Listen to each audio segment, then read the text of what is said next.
Assalamualaikum warahmatullahi wabarakatuh. Perkenalkan, nama saya Darinus Maisana Dua Ramadhani dari kelas 3 ATPJJ dengan NIM 231134007. Di sini, saya mau menjelaskan mengenai perencanaan sheet pile pada bangunan underpass dan juga pada timbunan tanah. Next, dari tugas yang sebelumnya kita sudah mencari data tanah dengan NSPT dengan standar penetration test. Saya mendapatkan tanah itu dari online. Data tersebut ada pada lokasi di Kota Semarang, Jawa Tengah. Untuk datanya sendiri bisa dilihat langsung. Dan data ini tuh akan kita gunakan sebagai data lapisan tanah untuk perencanaan di underpass juga timbunan tanah. Sehingga data dari NSPT ini perlu kita korelasikan dengan data lab tanah seperti gamma, kohesi, dan juga sudut geser. Nah, untuk data yang sudah terkorelasikan itu dapat dilihat di sebelahnya. Di situ didapatkan gamma, kohesi, serta sudut geser dari setiap lapisan tanahnya. Selanjutnya berikut merupakan data perencanaan dari bangunan underpass juga dari bangunan timbunan tanah. Dapat dilihat buat underpass itu sendiri tanahnya merupakan tanah galian dengan kedalaman 12 meter dan lebar 15 meter. Dengan beban lalu lintasnya berada di atas serta ada di bawahnya. Selanjutnya untuk data dari timbunan itu sendiri dapat dilihat tanah timbunan juga setinggi 12 meter dan selebar 15 meter serta beban lalu lintasnya berada di atas tanah timbunan. Selanjutnya kita akan menganalisis bangunan dari underpass. Data tanahnya yang saya dapatkan, seperti yang tadi sudah dijelaskan, kita menggunakan 5 lapis, di mana pada lapis kelima itu kita jadikan sebagai D0 atau titik yang kita cari itu. Dengan diagram tegangan yang sudah ditampilkan, maka kita akan melanjutkan untuk perhitungan ke D0. Selanjutnya untuk perhitungannya itu kita pertama mencari dulu koefisien tekanan tanah. Namun pada data tersebut diketahui yang memiliki sudut geser atau tanah granular itu hanya satu lapis, yaitu lapis 2, sehingga koefisien tekanan yaitu Ka dan Kp hanya dihitung pada lapis 2 dan jawabannya hasilnya tertera.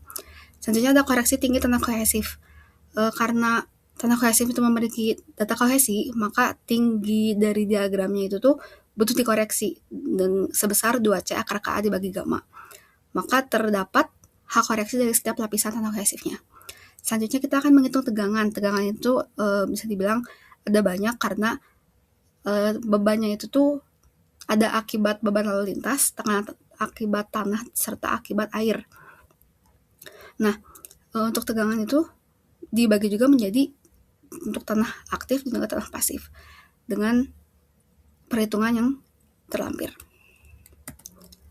Selanjutnya setelah kita mendapatkan tegangan, kita mencari gaya yang terjadi pada tanah tersebut dari setiap lapisannya.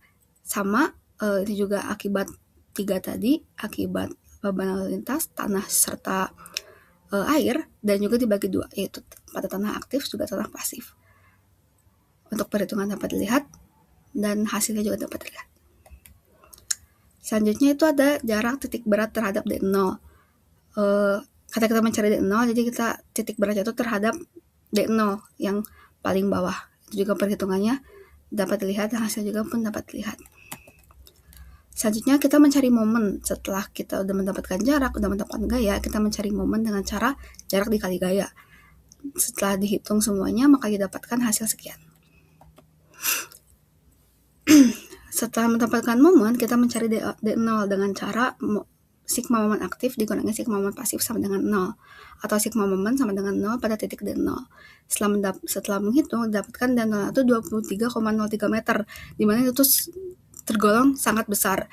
Namun bisa dipahami karena sesuai data yang sebelumnya, di kedalaman 30-an itu memang sudah tanah keras, sehingga kalau misalnya tidak menggunakan alternatif lain, memang sheet pile itu tuh harus mencapai tanah keras tersebut.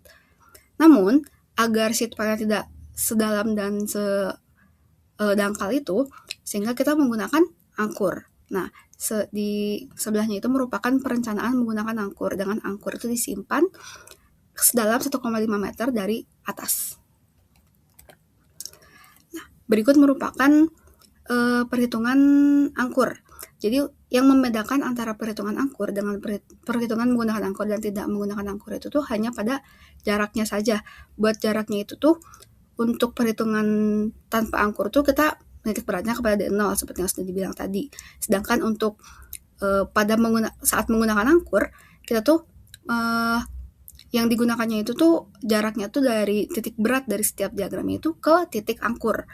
Jadi itulah yang membuat beda perhitungan dengan angkur dan tidak dengan angkur. Sehingga didapatkanlah jarak baru, tidak sama seperti D0 yang sebelumnya. Dengan jarak tersebut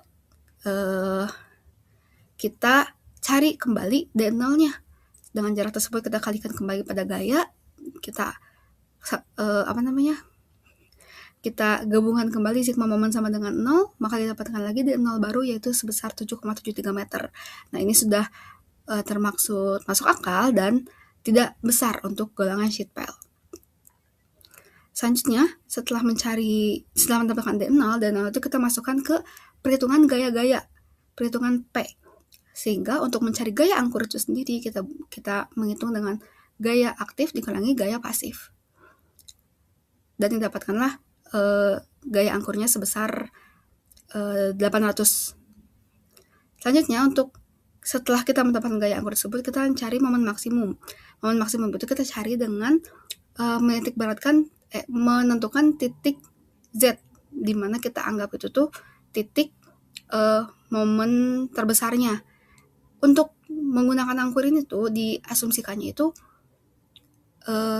berada di bawah kedalaman angkur, sehingga Z-nya itu sendiri tuh setelah saya cari didapatkan 1,1. Di Z tersebut kita hitung lagi jaraknya dari titik berat ke titik Z, lalu dihitung juga lagi gayanya, dihitung kembali momennya, sehingga didapatkan momen aktif dikurangi momen pasif. Namun untuk titik Z ini tuh kan berada di lapis 2, sehingga tidak ada perhitungan pada momen pasif, hanya momen aktif, sehingga momen aktifnya itu sehingga cara menghitung MX itu dengan cara momen angkur dikurangi momen aktif. Momen angkur itu tuh gaya angkur tadi dikali jaraknya itu 1,5. Dapatkan MX-nya sebesar 819,38 kN. Nah, dengan MX segitu tuh kita bisa menggunakan profil yang cocok, yaitu dengan profil head type steel sheet pile tipe 25H. Untuk bentuknya seperti apa bisa dilihat di akhir. Selanjutnya untuk analisis timbunan. Untuk data timbunan ini tuh datanya dapat tertera, itu kita menggunakan 3 lapis dengan lapis 3 ketinggian dan yang kita cari. Untuk timbunan, koefisien tekanan tanah itu terdapat pada 2 lapis 1 dan juga lapis 3. Sedangkan 3 koreksinya itu terdapat pada 1 lapis, yaitu lapis 2 saja. Selanjutnya untuk tegangannya juga kita cari dengan cara yang sama seperti underpass sebelumnya. Selanjutnya untuk gaya yang bekerja juga kita cari dengan cara yang sama seperti sebelumnya. Jaraknya juga jarak terhadap titik D0. Nah, selanjutnya untuk momen yang bekerja juga kita kalikan antara jarak serta gaya yang telah dihitung sebelumnya. Nah, kita hitung kembali perhitungan D0-nya dengan cara seperti yang sama, sigma momen sama dengan 0, sehingga sigma momen aktif dikurangi sigma momen pasif. Setelah dihitung, dapatlah D0-nya 5,99 meter. Ini juga udah langsung masuk akal karena tidak terlalu dalam si sheet pile-nya. Jadi bisa digunakan nilai D0 ini. Nah, selanjutnya karena D0 sudah kita ketahui, kita langsung menghitung momen maksimum. Sama seperti yang sebelumnya, momen maksimum itu kita cari di titik Z-nya. Namun, karena untuk timbunan ini tuh kita tidak menggunakan angkur, maka Z-nya itu tuh kita asumsikan berada di bawah timbunan, di mananya kita masih tidak tahu, tapi karena di bawah timbunan maka kita sudah pasti berada di lapisan 1, sehingga perhitungan buat jarak, gaya, tegangan, dan juga momennya itu hanya kita lakukan pada perhitungan lapisan 1, sehingga kita dapat Z-nya sebesar 2,07. Maka dengan Z tersebut kita masukkan lagi kepada gaya, masukkan lagi kepada jarak, dapatlah Mmax dengan cara sigma momen aktif dikurangi sigma momen pasif sebesar 5.828,68 kN/meter. Ini tuh memang termasuk besar momennya itu tuh. Namun ada profil yang dapat menahan momen sebesar itu, yaitu profil steel pipe K-pile combination wall atau sistem pipa dan ditambah head atau U-type. Itu bebas bisa pakai yang mana. Sehingga dengan profil itu tuh momennya bisa ketahan gitu. Nah, ini merupakan hasil akhirnya. Jadi setelah kita mencari Mmax dan juga D0 dan juga profil, untuk underpass itu kita menggunakan NS SP25H seperti disebut sebelumnya dengan profil seperti ini. Dengan Mmax sebesar 800 dan juga D0-nya 7,73 meter. Sedangkan untuk timunan, nah contohnya itu seperti ini. Dia merupakan pipa gitu. Dan juga gabungan dengan head U atau U-type gitu, dengan Mmax-nya 5000 dan juga D0-nya sebesar 5,99 meter. Nah, mungkin cukup sekian dari saya. Mohon maaf bila ada kesalahan dan juga kekurangan dari presentasi ini. Semoga bermanfaat. Wassalamualaikum warahmatullahi wabarakatuh.